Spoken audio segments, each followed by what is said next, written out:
मैं आशीष गुप्ता अपने सभी छोटे बड़े भाइयों बहनों का इजी स्टैटिक जी के परिवार में स्वागत करता हूँ व अभिनंदन करता हूँ। इस वीडियो में आप भूटान के बारे में कुछ रोचक एवं परीक्षा उपयोगी दोनों प्रकार की जानकारियाँ प्राप्त करेंगे। तो वीडियो में अंत तक बने रहिएगा और वीडियो कैसा लगा कमेंट बॉक्स में हमें ज़रूर बताइएगा। आपका छोटा सा मार्गदर्शन हमारे लिए काफ़ी उपयोगी रहेगा। देखिए, ये हमारी वर्ल्ड मैप सीरीज का 8वां वीडियो है। इस वीडियो के अंतर्गत हम भूटान के बारे में डिटेल से समझेंगे। तो चलिए प्रारंभ करते हैं। देखिए, आप पहले लोकेशन समझ लीजिए कि भूटान है कहाँ पे। ये आपको इधर अपना इंडिया दिख रहा होगा।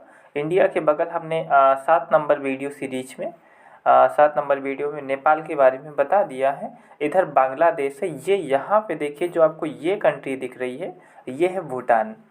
मतलब कि भारत और चाइना के बीच में है भूटान। आपको दिखाई दे रहा होगा, ये भूटान है, छोटा सा देश है। और इसको भी लैंडलॉक कंट्री कहते हैं। ये भी लैंडलॉक कंट्री है। लैंडलॉक इसलिए है क्योंकि ये चारों तरफ से ज़मीनी देशों से, मतलब 2 देशों से घिरा हुआ है। एक तरफ तो इंडिया से घिरा हुआ है, 3 तरफ से इंडिया से घिरा है। ये पूरब से भी इंडिया से है और दक्षिण से भी इंडिया से है, पश्चिम से इंडिया से, और उत्तर साइड से ये चाइना के तिब्बत से घिरा हुआ है। ये चाइना से घिरा हुआ है, इसको कहेंगे। जो भूटान है वो भी नेपाल की तरीके एक बफर कंट्री है। बफर कंट्री इसलिए कहते हैं, ऐसा देश जो 2 बड़े देशों के बीच में आता है। जैसे ये बड़ा देश चाइना है, ये बड़ा देश अपना इंडिया है।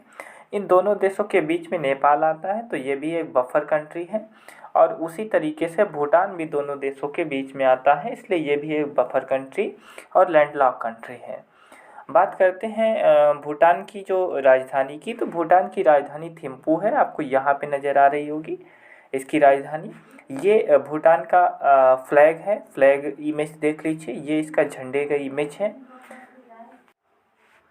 नेपाल जो है वो उसको दुनिया का सबसे ब्यूटीफुल कंट्री माना जाता है। ब्यूटीफुल कंट्री, सुंदर देश, इसे क्यों माना जाता है, कैसे ये सुंदर है, ये चीज़ अभी आप समझ जाएंगे आगे। ये जो भूटान कंट्री आपको दिख रही है, इस कंट्री का जो सिटी से अप्रॉक्सीमेट लगभग 70% जो हिस्सा है वो जंगल है। और यहाँ पे यहाँ का जो संविधान है भूटान का, वो संवैधानिक रूप से ये नियम भी लागू करता है कि जो हमारा देश है भूटान, उसका कम से कम 60% एरिया जंगल रहेगा ही। 40% में ही इन लोगों को गुजर बसर करना है। जंगल पे वनों पे ये ज़्यादा संरक्षण देते हैं, उस पर ज़्यादा ध्यान देते हैं।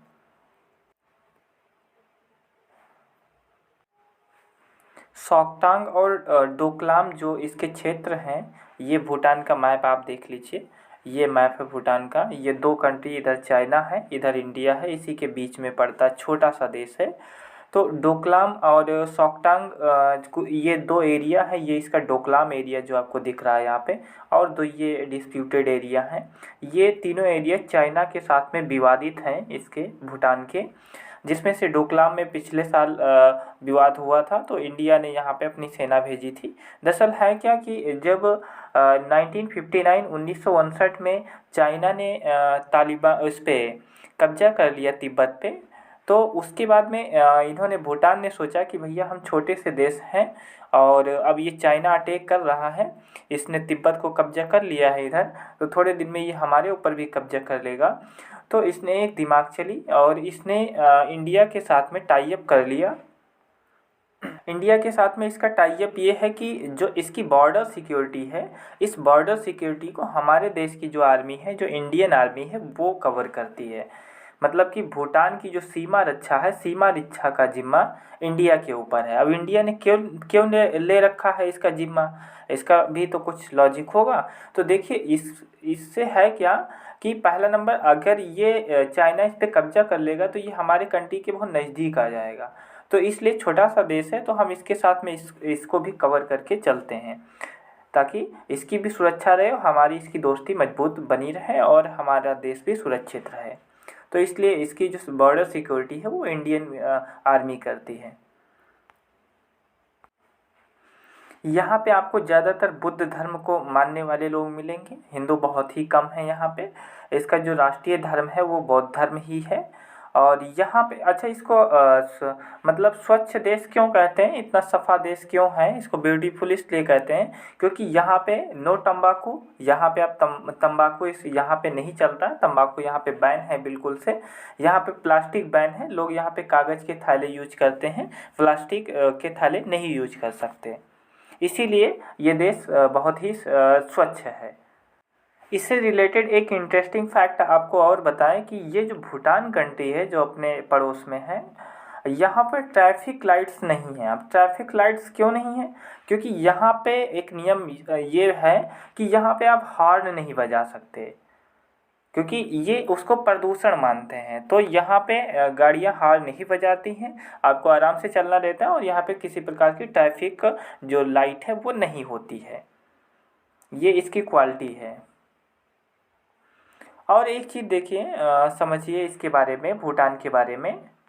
ये थोड़ा सा देखिए भूटान का ये जियोग्राफिकल भूगोलिक नक्शा है क्या भूटान में, कि भूटान का जो ये एरिया है, इस एरिया में तो इसका जो ज़्यादातर उत्तरी एरिया जो आपको दिख रहा है ये सारा का सारा पहाड़ है।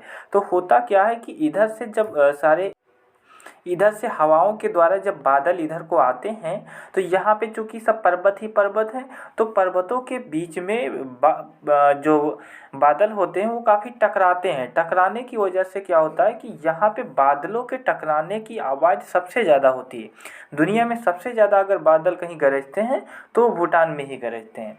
इसीलिए इस कंट्री को थंडरबोल्ट कंट्री कहते हैं। क्या कहते हैं? थंडरबोल्ट कंट्री, मतलब तड़ित झंझावत वाला देश। क्वेश्चन आता है ये स्टैटिक जीके के अंतर्गत कि तड़ित झंझावत वाला देश कौन सा है, तो वो भूटान ही है। इधर तिब्बत मिलता है।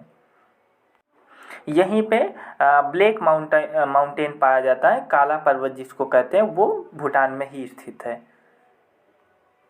भूटान के बारे में आपको एक रोचक तथ्य हम बताना चाहते हैं कि जो भूटान है, चूँकि हम लोगों के देश में क्या होता है कि जब शादी होती है तो जो वाइफ होती है वो हस्बैंड के घर आती है, हस्बैंड के यहाँ पे रहती है। लेकिन यहाँ ऐसा नहीं है।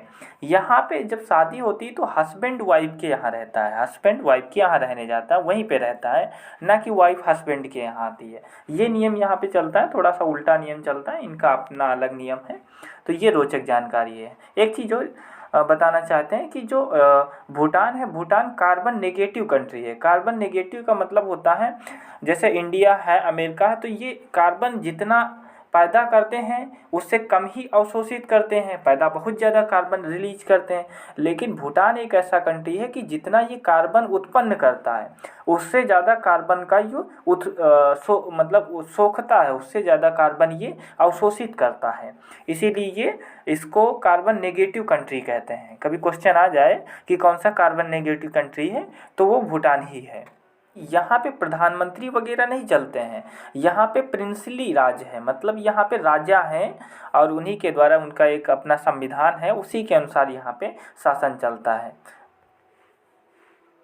यहाँ पे भारत ने काफ़ी इन्वेस्टमेंट किया है। यहाँ पे कुछ परियोजनाएं हैं जो भारत के द्वारा चलाई गई है। चूँकि यहाँ पे नदियाँ नीचे को आती हैं तो यहाँ पे नदियों पे बांध बनाए जाते हैं। तो भारत ने यहाँ पे 3 बांध बनाए हैं, 3 डैम का निर्माण किया है। प्रमुख डैम है जिनको कहते हैं, एक ताला प्रोजेक्ट है, ताला परियोजना, चूखा परियोजना और दोगाछू परियोजना। ये 3 परियोजनाएं भारत के द्वारा भूटान में चलाई गई हैं। इनके द्वारा वहाँ पे बिजली बनाई जाती है। अब इस बिजली बनाने का हमारा क्या फ़ायदा? हमारा ये फ़ायदा है कि पहला नंबर तो हमने वहाँ पे इन्वेस्टमेंट किया तो उससे हमें फ़ायदा होता है। दूसरी चीज़, जब ये बिजली यहाँ पे बनती है तो जो इनके यूज से बिजली बचती है, पहले तो ये यूज करते हैं, पूरा यूज नहीं कर पाते हैं, तो उसका यूज वो बिजली हम लोग क्या करते हैं, इंडिया ख़रीद लेती है उस बिजली को, और हमारे यहाँ पे वो बिजली यूज हो जाती है। तो ये थी भूटान से संबंधित जानकारी, भूटान से संबंधित भारत के जो करंट रिलेटिव जानकारी है। आशा करते हैं वीडियो आपको समझ में आया होगा, पसंद आया होगा, और मिलते हैं किसी नेक्स्ट वीडियो में के साथ में। तब तक के लिए जय हिंद, जय भारत।